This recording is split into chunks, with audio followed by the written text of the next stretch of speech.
Hello friends, free का ज्ञान YouTube channel में मैं शिवम प्रकाश आप सभी का स्वागत करता हूं। और आज हम लोग पढ़ने जा रहे हैं hook of R and L to straight and curve strokes. ये एक शॉर्ट हैंड का बेहद ही इम्पॉर्टेंट टॉपिक है, इसीलिए इस पे थोड़ा ज़्यादा ध्यान देकर सीखें। आइए शुरू करते हैं। सबसे पहले R hook to straight stroke.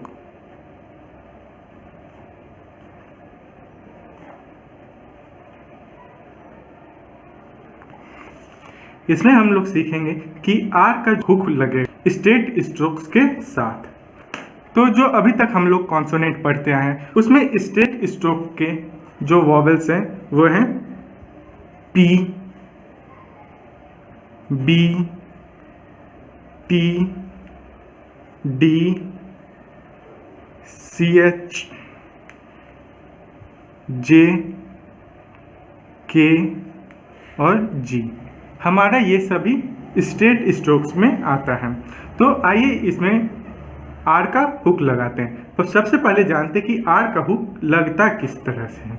किसी भी कॉन्सोनेंट के स्टार्टिंग में लेफ्ट साइड से स्मॉल हुक कुछ इस तरह से, जो कि हम लोग बी में लगा है, स्मॉल सा हुक लगेगा बी के स्ट्रोक में। ये सभी के साथ अभी हम लोग अप्लाई करके देखेंगे। ये छोटा सा हुक किसी भी कॉन्सोनेंट के स्टार्टिंग में जो कि लेफ्ट साइड में लगेगा वो डिनोट करेगा आर को। तो ये हो जाएगा हमारा बी और आर। ये जो भी आर का प्रोनाउंस होगा वो कॉन्सोनेंट के बाद आएगा। आइए इन सभी के साथ भी हम लोग देख लेते हैं कि ये सभी के साथ क्या होगा।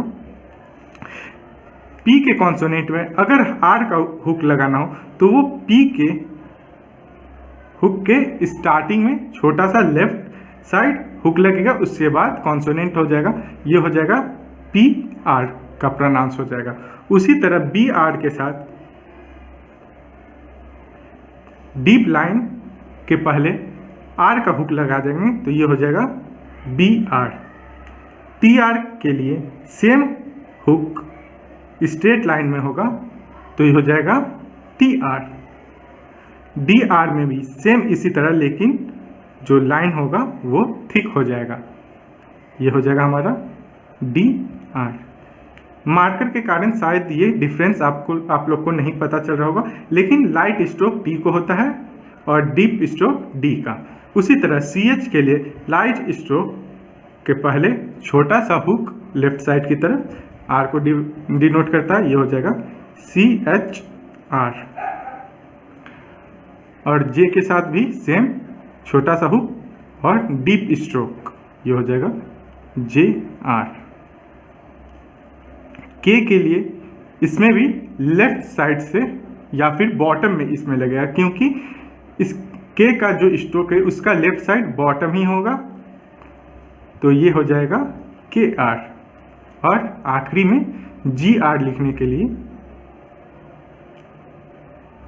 ये लाइन ही पे होगा, लेकिन आप लोग को क्लियरली दिखाने के लिए मैं लाइन से थोड़ा ऊपर बनाया हूँ, इसीलिए ये हो जाएगा जी आर।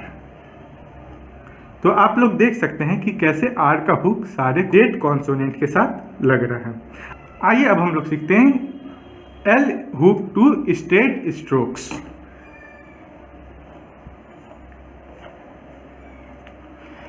इन सभी के साथ एल का स्ट्रोक लगाने से पहले सबसे पहले हम लोग सीखते हैं कि एल का स्ट्रोक लगाया कैसे जाता है।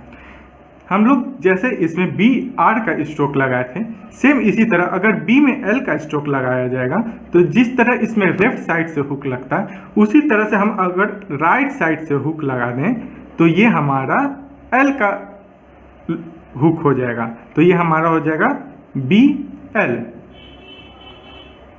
आइए इन सभी के साथ भी देखते हैं कि एल का हुक किस तरह लगेगा। जैसे हम लोग पी के साथ आर का हुक लगाने के लिए लेफ्ट साइड से हुक बना रहे थे, उसी तरह अगर राइट साइड से हुक लगा देंगे पी में ही तो ये हमारा हो जाएगा पी एल। बी के साथ एल का हुक लगाने के लिए जिस तरह से राइट साइड में लगाएं उसी तरह से अगर लेफ्ट साइड में हुक लगा के डी स्ट्रोक हुआ तो ये हमारा हो जाएगा बी एल। टी के लिए भी सेम इसी तरह से राइट साइड से हुक लगा देंगे, तो ये हो जाएगा टी एल। डी में भी सेम इसी तरह से हो जाएगा डी एल। सी एच के लिए राइट साइड से स्ट्रोक हो जाएगा, ये बीच में कॉमन, तो ये हो जाएगा C H L. J L के लिए राइट साइड से ये हो जाएगा हमारा जे एल। के और जी के लिए के का स्ट्रोक एल के साथ लगाने के लिए हम लोग जिस तरह इसमें लेफ्ट साइड से या बॉटम साइड से लगा रहे थे हुक, उसी तरह से अगर हम लोग अपर साइड से हुक लगा देंगे तो ये हमारा हो जाएगा के एल। और जी में भी सेम इसी तरह हो जाएगा जी एल। तो आप लोग देख सकते हैं कि एल का जो हुक है और आर का हुक है, इसमें ज़्यादा डिफरेंसेस नहीं है। लेफ्ट साइड से किसी स्टेट कॉन्सोनेंट में हुक लग रहा है तो वो आर का प्रोनाउंस रहेगा, और वही हुक अगर राइट साइड से लग जा रहा है तो वो एल का प्रोनाउंस देगा। तो देख सकते हैं आप लोग कि किस तरह से एल और आर का हुक स्ट्रेट स्ट्रोक के साथ अप्लाई हो रहा है। आइए अब इसी एल और आर का हुक कर्व स्ट्रोक्स के साथ लगा कर देखते हैं। आइए अब हम लोग अब सीखते हैं R hook to curve stroke.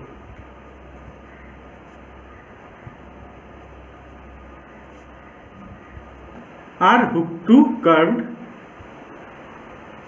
Strokes.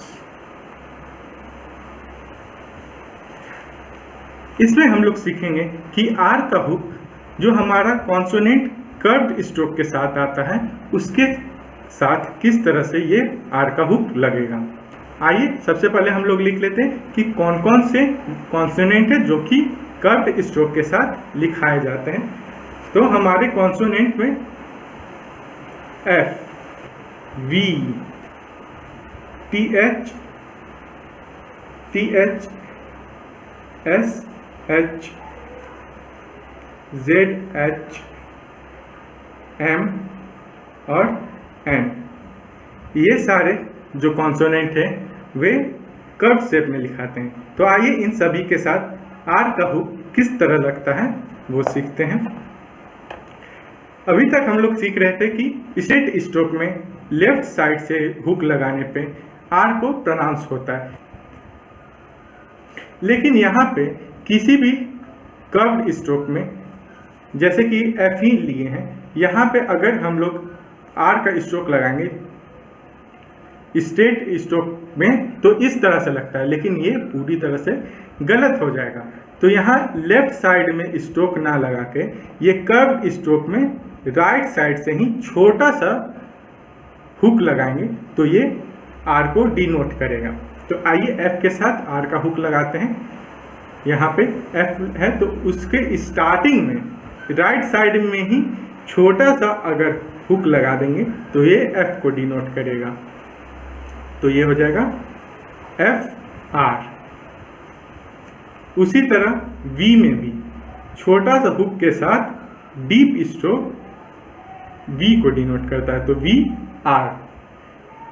T H जो कि लाइट साउंड होता है तो वो छोटा सा स्ट्रोक, छोटा सा हुक लगाकर लाइट स्ट्रोक टी एच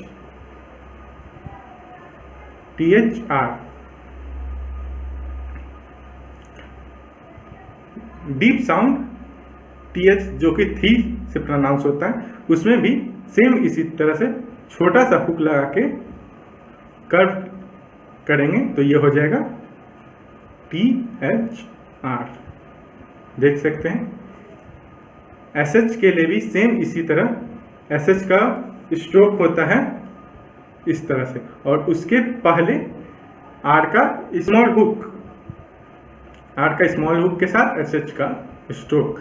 यहाँ पे आप लोग देख सकते हैं कि इस स्ट्रोक में लेफ्ट साइड लगा, ये आर का हुक स्ट्रोक के साइड ही यूज होता है, अपोजिट साइड में यूज नहीं होता है, इसीलिए एस एच का ये स्ट्रोक जो लगा है उसके पहले ही आर का हुक लगा है। तो ये कह सकते हैं कि जिस साइड से स्ट्रोक बन रहा है उसी साइड से हुक लगाने पे आर, स्मॉल हुक लगाने पे आर को प्रोनाउंस करता है। तो ये हो गया एस एच आर।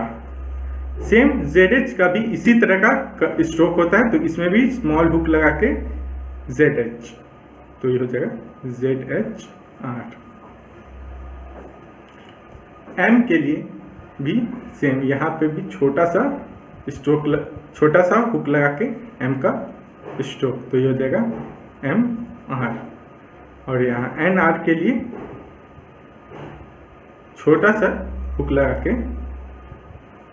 N का कर्व, ये हो जाएगा N R। आप लोग देख सकते हैं कि किस तरह R का हुक लग रहा है कर्व स्ट्रोक के साथ। आइए अब L का हुक लगाते हैं सेम इसी कर्व स्ट्रोक के साथ। जिस तरह इसमें R का प्रोनाउंस के लिए स्मॉल हुक लगा है, अगर इसी स्मॉल हुक को थोड़ा लार्ज साइज में बना देंगे तो ये L का हुक हो जाएगा। तो यहाँ के लिए F में ही R से थोड़े बड़े साइज का अगर हुक लगेगा तो वो L का प्रोनाउंस देगा, कुछ इस तरह से। तो ये हो जाएगा FL। V में भी सेम थोड़ा बड़ा साइज का हुक लगा के डीप स्ट्रोक, तो ये हो जाएगा VL। TH में भी सेम इसी तरह का TH L।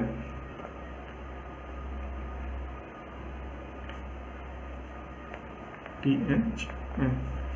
यहाँ पे SH और ZH के साथ जिस तरह से यहाँ स्मॉल हुक लग रहा था R का, उसी तरह यहाँ पे बिग हुक लगा के L का प्रोनाउंस नहीं होगा। SH और ZH लिखने के लिए हमें स्टार्टिंग में नहीं, नीचे में बॉटम में बिग हुक के साथ अपवर्ड मूवमेंट करेंगे तो ये SHL को प्रोनाउंस करेगा। ये मूवमेंट अपवर्ड होगा,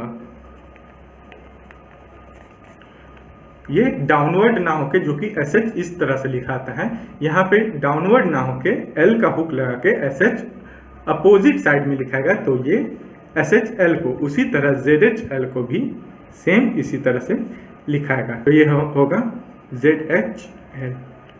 बाकी सारे कॉन्सोनेंट में सेम स्मॉल हुक को लार्ज हुक में बदल देंगे तो L का प्रोनाउंस में बदल जाएगा, लेकिन SH और ZH के साथ ये अपोजिट डायरेक्शन में घुमाना पड़ेगा, तो ही ये ZH के साथ। और N के साथ भी सेम है, बस हुक का साइज थोड़ा बड़ा करके लगा देंगे, तो ये हो जाएगा ML। और NL में भी हुक का साइज जो कि छोटा था उसमें अगर बड़ा कर देंगे तो ये हो जाएगा NL। आप लोग देख सकते हैं कि कैसे R और L का हुक किस तरह कर्व स्ट्रोक के साथ लग चुका है। आइए अब हम लोग सीखते हैं कि यही R और L का हुक जो कर्व और स्ट्रेट स्ट्रोक के साथ लगाया जाता है, उसमें वॉवेल कैसे अप्लाई किया जाएगा। आइए तो कुछ वर्ड्स हम लोग एग्जाम्पल के तौर पर लिख लेते हैं, जैसे कि apply, leader, try, deeply,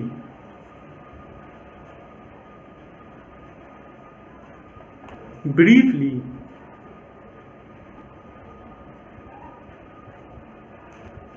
break, replaces, glow। ये कुछ वर्ड्स लिए हैं, आइए इनमें सीखते हैं कि R और L का हुक के साथ वॉवेल किस तरह अप्लाई किया जाता है। आइए शुरुआत करते हैं अप्लाई से। यहाँ पे A का वॉवेल, P का कॉन्सोनेंट और L का यहाँ पे हुक लगेगा, ठीक है। आइए इसको बनाते हैं कि ये किस तरह से लिखाता है। तो यहाँ अप्लाई लिखने के लिए है अप्लाई, A का वॉवेल, P का कॉन्सोनेंट और L का हुक, और I का प्रोनाउंसर है अप्लाई। तो आप लोग देख सकते हैं कि किस तरह से ये लिखाया है।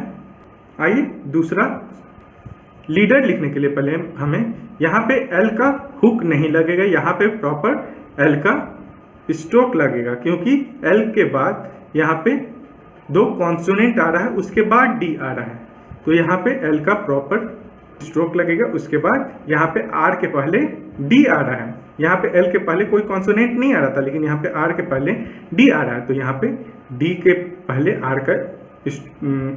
आर का हुक लगेगा, उसके बाद डी का स्ट्रोक लगेगा, तो यह हमारा हो गया लीटर। इसी तरह ट्राई लिखने के लिए हमें यहाँ पे देख सकते हैं आर के पहले टी का स्ट्रोक आ रहा है, तो यहाँ हो जाएगा ट्राई, देख सकते हैं। डीपली, डीपली लिखने के लिए यहाँ पे एल के पहले पी आ रहा है, तो डीपली ये हो जाएगा डीपली। ब्रीफली, ब्रीफली लिखने के लिए भी हमें सेम इसी तरह लगाना होगा। यहाँ एल के पहले एफ का स्ट्रोक आ रहा है, तो और यहाँ आर के पहले बी का स्ट्रोक आ रहा है, तो यह हो जाएगा ब्रीफली, और यहाँ पे आई का वॉवेल और ब्रीफली। यहाँ ब्रेक, ब्रेक लिखने के लिए हमें सेम इसी तरह ब्रेक, यहाँ देख सकते हैं बी आर के बाद ई का वॉवेल ब्रेक, ठीक है। रिप्लेस, रिप्लेस लिखने के लिए यहाँ आर के पहले कोई कॉन्सोनेंट नहीं आ रहा, तो यहाँ पे आर का कंप्लीट स्ट्रोक लगेगा, और आर के पहले कोई वॉवेल भी नहीं आ रहा, तो यहाँ पे आर का स्ट्रोक स्टेट में लगेगा, यहाँ पे कर्व स्ट्रोक नहीं लगेगा आर का, तो रिप्लेस यहाँ पे हो जाएगा रिप्लेस, ठीक है। यहाँ पे आप लोग देख सकते हैं कि किस तरह लगा रिप्लेस। ग्लो, ग्लो लिखने के लिए भी हमें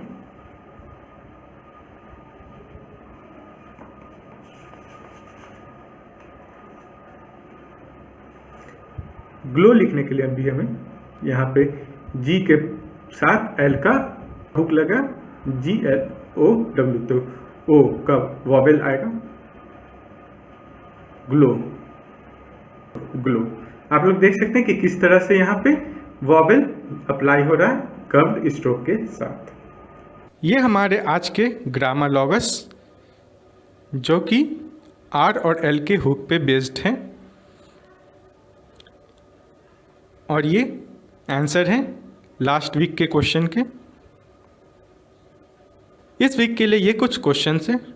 प्लीज़ हमारे चैनल को लाइक और सब्सक्राइब कर सपोर्ट करें, और इन वीडियोस को ज़्यादा से ज़्यादा लोगों तक पहुंचाएं, ताकि वे सभी लोग भी इन छोटे छोटे लेसन्स की मदद से शॉर्ट हैंड जैसे एक इम्पॉर्टेंट सब्जेक्ट को भी अच्छी तरह से सीख सकें।